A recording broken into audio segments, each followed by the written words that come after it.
प्यारे बच्चों, स्वागत है आप सभी का एक बार फिर से आपके अपने यूट्यूब चैनल केवी की पाठशाला पे। बच्चों, आज का जो सेशन होने वाला है वह क्लास 5th यानी कि ग्रेड 5 का एसएसटी का होने वाला है और आपका न्यू एनसीईआरटी बुक जिसका हेडिंग है आवर वंडरस वर्ल्ड को हम लोग कवर करने वाले हैं। बच्चों, इसमें क्या क्या आपको पढ़ना है, आप लोग क्लास 4 से क्लास 5th ग्रेड में आ गए हैं, तो इससे पहले कि आप चैप्टर को स्टार्ट करें आपको ये जानना चाहिए कि आपको क्लास 5 में क्या क्या पढ़ना है। क्लास 5 में बच्चों आपको टोटल 5 यूनिट दिया हुआ है। यहाँ पर जैसा कि आप देख सकते हैं कंटेंट्स आपको यूनिट 1 में आपको लाइफ अराउंड अस के बारे में दिया गया है, जिसमें टोटल 2 चैप्टर्स हैं। पहला चैप्टर है water the essence of life, second chapter है जर्नी ऑफ रिवर। तो इसी तरीके से टोटल 5 यूनिट आपको पढ़ने हैं और टोटल 10 चैप्टर आपको क्लास 5 में पूरे साल में ख़त्म करने हैं। तो आइए सबसे पहले हम लोग स्टार्ट करेंगे चैप्टर 1 को, water the essence of life. तो चलिए स्टार्ट करते हैं हम अपनी जर्नी। प्यारे बच्चों, आपके chapter 1 water the essence of life में जो वाटर का जो हमारे जीवन में जो वैल्यू है उसके बारे में बताया गया है। जो अस्तित्व एसेंस का मतलब होता है कि इम्पोर्टेंस, हमारे लाइफ में वाटर का क्या इम्पोर्टेंस है उसके बारे में बताया गया है। So let's start the topic. It's raining. Afreen rushed to the window where Jyoti was already watching tiny raindrops slide on the glass. Where do you think all this water comes from and where does it go? asked Afreen. बच्चों, बाहर बारिश हो रही है और आफरीन जो है वह इस बारिश को देखकर दौड़े दौड़े अपने घर के विंडो के पास जाती है, जहाँ पर ज्योति पहले से ही जो रेन वाटर ड्रॉपलेट्स उसके विंडो के ग्लास पर जो पड़ रहा होता है, गिर रहा होता है, छोटे छोटे रेन वाटर ड्रॉपलेट्स। ये ऐसा आप लोगों ने भी अपने घर में जब बारिश हो रहा होता तो आप लोगों ने भी देखा होगा। ठीक उसी प्रकार से ज्योति जो है इस रेन ड्रॉपलेट्स को, जो छोटे छोटे रेन ड्रॉपलेट्स है, उसको वॉच कर रही होती है और आफरीन भी वहाँ पहुँचती है। आफरीन जो है वह ज्योति से पूछती है, where do you think all this water comes from, कहाँ से ये सारे पानी आते हैं, and where does it go, कहाँ ये चले जाते हैं। ये आफरीन किससे पूछती है बच्चों? ज्योति से पूछती है। Come let us follow the journey of water, आइए हम वाटर की जो जर्नी है उसको देखते हैं। बट फर्स्ट, लेकिन उससे पहले कि हम वाटर की जर्नी को देखें, let us see how much water there is on the earth. बच्चों, इससे पहले कि हम वाटर के जर्नी के बारे में पढ़ें, हमें यह समझना होगा कि पूरे अर्थ पर कितना पानी है। Although most of the earth's surface is covered with water, the majority of it is salty.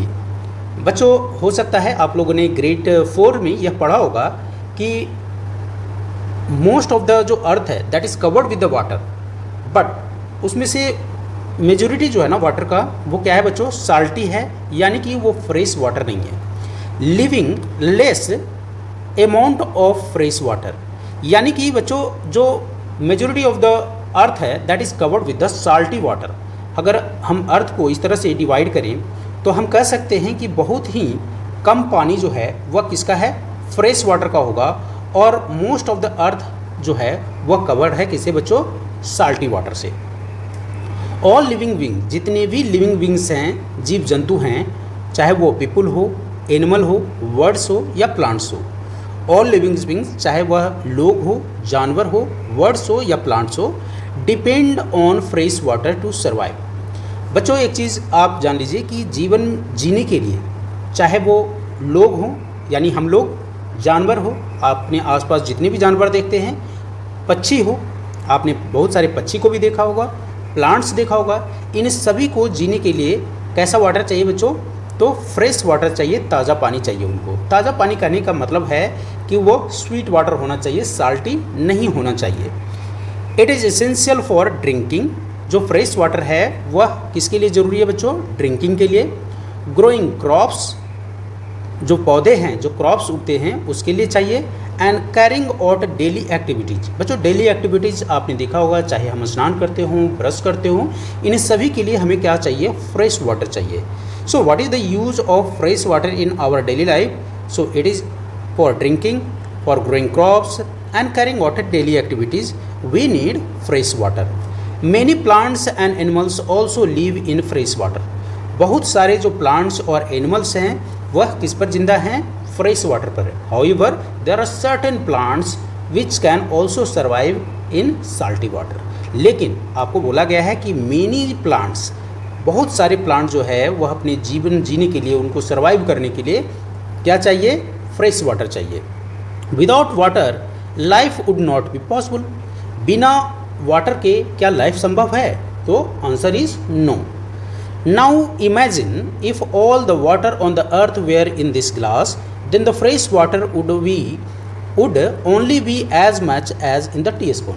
बच्चों अब यहाँ पर एक कंपैरिजन किया गया है और बताया गया है कि इमेजिन कीजिए, कल्पना कीजिए कि पूरे अर्थ के पानी को अगर हम इस गिलास में रख ले, मान ले कि पूरे अर्थ पर जो पानी है वो कितने के बराबर है?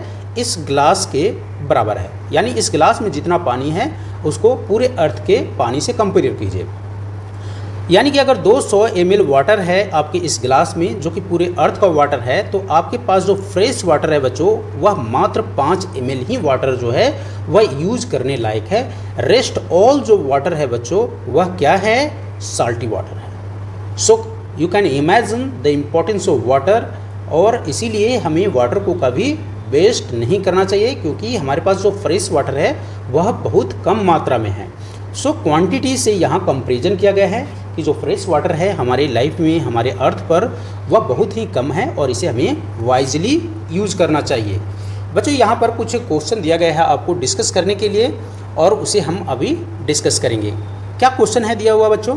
पहला क्वेश्चन है बच्चों कि do you think we can drink the water present in the ocean. बच्चों ये तो आपको मालूम होगा कि ओशियन में बहुत सारा पानी है ना।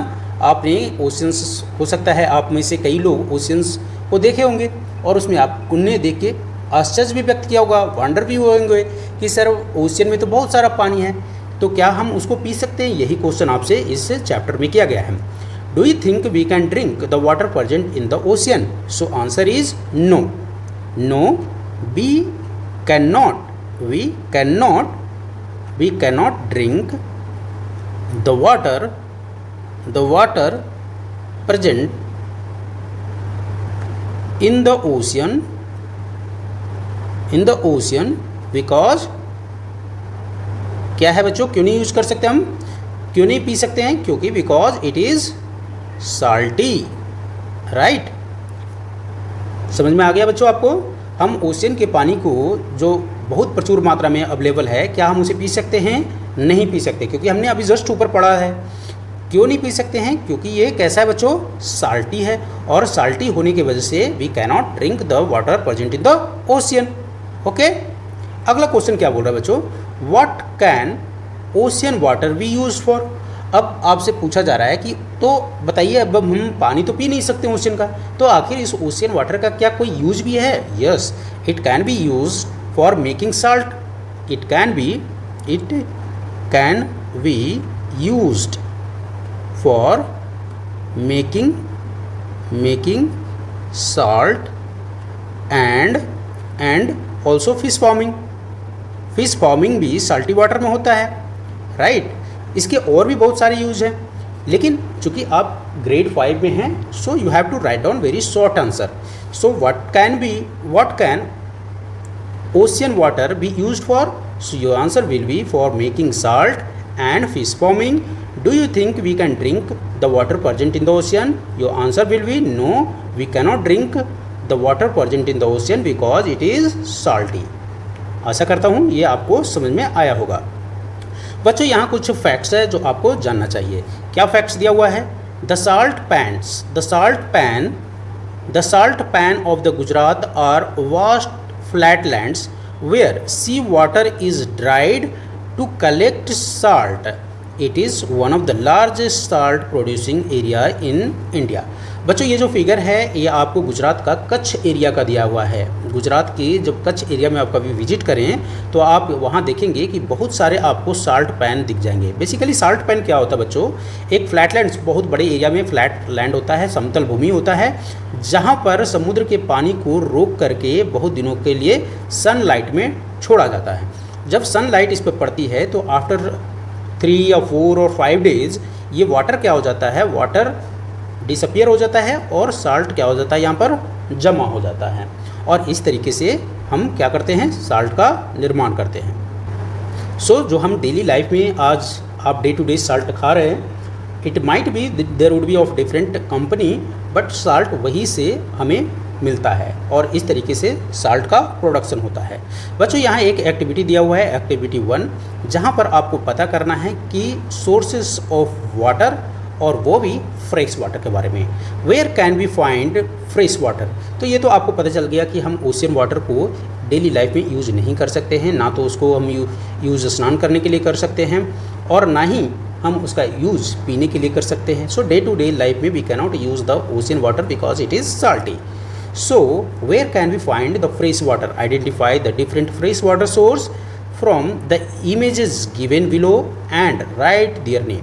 यहाँ कुछ बच्चों सोर्स दिए हुए हैं जो कि फ्रेश वाटर के हैं और उसके आपको नाम लिखने हैं। सो एक एक करके हम इसका नाम लिख लेते हैं। बच्चों ये जो पहला इमेज है, आप इमेजिन कीजिए आपके आसपास का कुछ ऐसा एरिया जो आप इसको नाम दे सकते हैं। तो आप बोलेंगे आप में से कोई कि sir it could be pond हो सकता है and pond is a source of fresh water. ये क्या हो सकता है बच्चों, चूँकि हमें फ्रेश वाटर लिखना है तो यहाँ पर जो इमेज दिया हुआ है, however it is relating with the oceans but it is not ocean because these are the sources of fresh water. तो ये एक बड़ी नदी हो सकती है, बिग रिवर हो सकती है। क्या हो सकती है? बिग रिवर हो सकती है। ये क्या है बच्चों? ये ग्लेशियर है। ग्लेशियर जहाँ पर बहुत सारे बर्फ़ होते हैं और फिर ग्लेशियर जब पिघलता है तो एक नदी का निर्माण करता है। ये माउंटेनियस एरिया है और माउंटेनियस एरिया में देखेंगे कि माउंटेन जहाँ पर होता है तो वहाँ लेक भी होता है। क्या होता है? लेक भी आसपास होता है। This are the sources of ground water. Ground water भी जो है वो सोर्सेज ऑफ फ्रेश वाटर है, ग्राउंड वाटर। ओके, ये क्या है? ये रिवर स्ट्रीम आप कर सकते हैं, रिवर स्ट्रीम या स्मॉल रिवर कर सकते हैं। ये तो आप जानते हैं, वेल है, कुआं है। और ये रेन वाटर है, रेन वाटर है। So what are the sources of, आप कह सकते हैं फ्रेश वाटर। क्वेश्चन आपसे एग्जाम में पूछा जा सकता है। तो sources of fresh water are pond, river, glacier, lake, ground water, well and rain water. This all are the sources of fresh water. Okay बच्चों, आगे बढ़ते हैं। यहाँ एक और एक्टिविटी दिया हुआ है, एक्टिविटी नंबर 2। बच्चों ये काफ़ी अच्छा एक्टिविटी है। यहाँ पर हम समझते हैं इस एक्टिविटी में आपको क्या दिया हुआ है। बच्चों यहाँ पर देखिए एक्टिविटी में क्या है, टेक अ स्टील ग्लास। एक आपको स्टील ग्लास लेना है, जिस तरीके से यहाँ पर स्टील ग्लास लिया हुआ है। Put some ice cube. Ice cube अपने फ्रिज में, आपके फ्रीजर में आइस क्यूब होगा, उसमें से आइस क्यूब निकाल के इसको आप एक्सपेरिमेंट घर पर भी कर सकते हैं। Put some ice cube in the glass, observe the small water droplets forming on the glass. बच्चों जिस तरीके से यहाँ पर आइस क्यूब डाला गया है, आइस क्यूब डालने के बाद आप थोड़ी देर जब इसको छोड़ देंगे तो ठंडे होने के कारण आप देखेंगे कि यहाँ पर क्या होता है, कुछ हमें क्या बन जाता है, वाटर ड्रॉपलेट्स दिखाई देगा थोड़ी देर बाद। आपने ऐसा देखा भी होगा, अगर नहीं देखा है तो घर पर इसको आप मम्मी पापा के साथ इसका एक्सपेरिमेंट कर सकते हैं। क्वेश्चन आपसे पूछा गया बच्चों, where do this water droplets come from. ये जो वाटर ड्रॉपलेट्स है वो कहाँ से आ रहा है? क्या इनसाइड द ग्लास से आ रहा है? Answer is no, it is not coming from the inside the glass.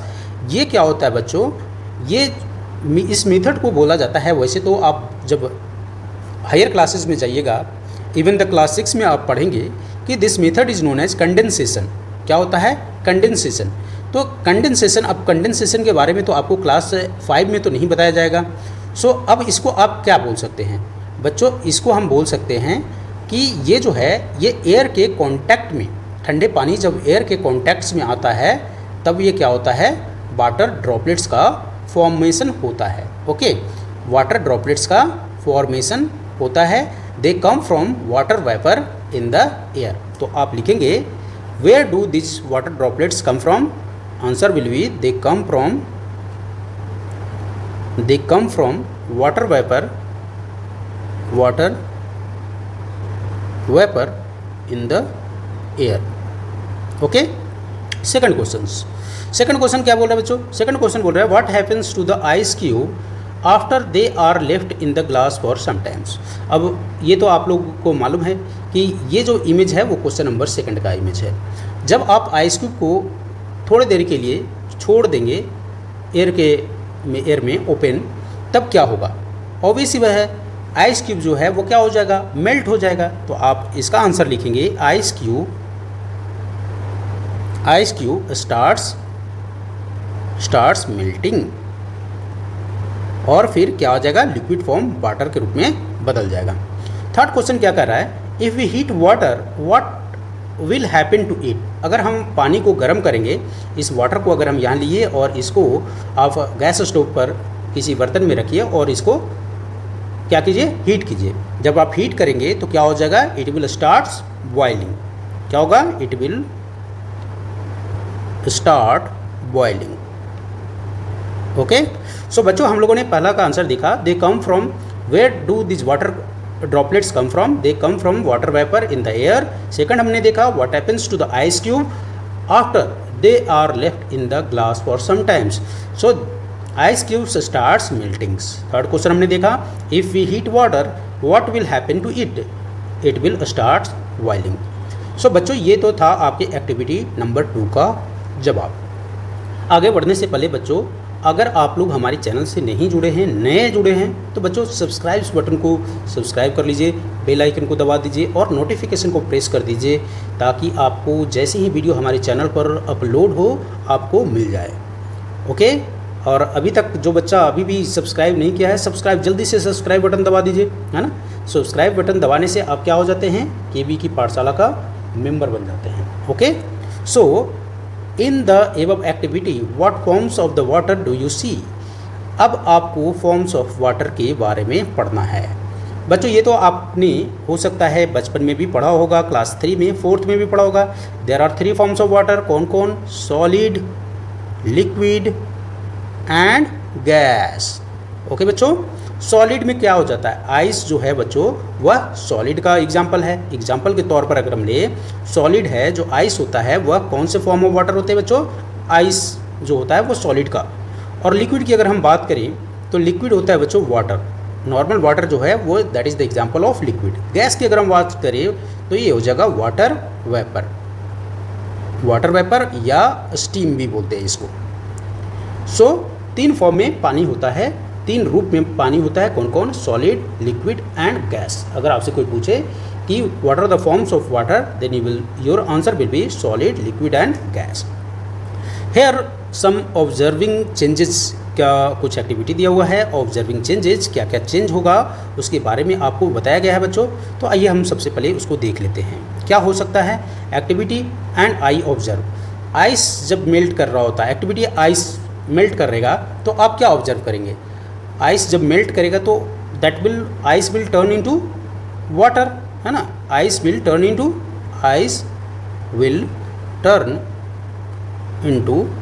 Water, यही होगा ना। जब बर्फ़ पिघलेगा तो पानी ही तो बनेगा, और क्या बन सकता है, कुछ नहीं। तो आप बोलेंगे आंसर कि सर मैं ये ऑब्जर्व कर रहा हूँ, एक्टिविटी जब आइस मेल्ट कर रहा होगा तो आइस किस में कन्वर्ट हो जाएगा बच्चों, वाटर में कन्वर्ट हो जाएगा। वाटर जब बॉयल होता है तब क्या आप ऑब्जर्व करते हैं, जब वाटर ऑब्जर्व होता है बच्चों तो वाटर विल टर्न इनटू, यहाँ पर आप लिखेंगे water will turn into water vapour, okay, water will turn into water vapour. आगे क्या दिया हुआ है, water in sunlight for 3 days. अगर वाटर को सनलाइट में 3 डेज के लिए छोड़ दिया जाए तो क्या हो जाएगा बच्चों। अभी थोड़ी देर पहले की यात्रा को याद कीजिए आप, थोड़ी देर पहले आपने क्या यात्रा किया था, आपने देखा था जब हम कच्छ, गुजरात के कच्छ एरिया में जब हमने वाटर फैन में वाटर को इकट्ठा किया था तो थोड़े दिनों के लिए हमने सनलाइट में छोड़ दिया था, तो वाटर क्या हो गया था, वाटर डिसअपियर हो गया था। और उसमें जो साल्टी, चूँकि वो साल्टी वाटर था तो साल्ट नीचे जमा हो गया और वाटर जो है डिसअपियर हो गया। तो आप लिखेंगे water will disappear, okay, water will disappear. इसको आप ऐसे देख सकते हैं कि जब बारिश होती है तो कहीं पर गड्ढे में पानी जमा हो जाता है, 1-2 दिन बाद देखेंगे तो वो ड्राई हो जाता है, कैसे, because the water will disappear. So बच्चों ये तो रहा आज तक का जो जर्नी है, आगे हम करेंगे वाटर साइकिल के बारे में पढ़ेंगे। Okay, so we will read it in part 2। तो जुड़ जाइए जल्दी से जल्दी हमारे चैनल से।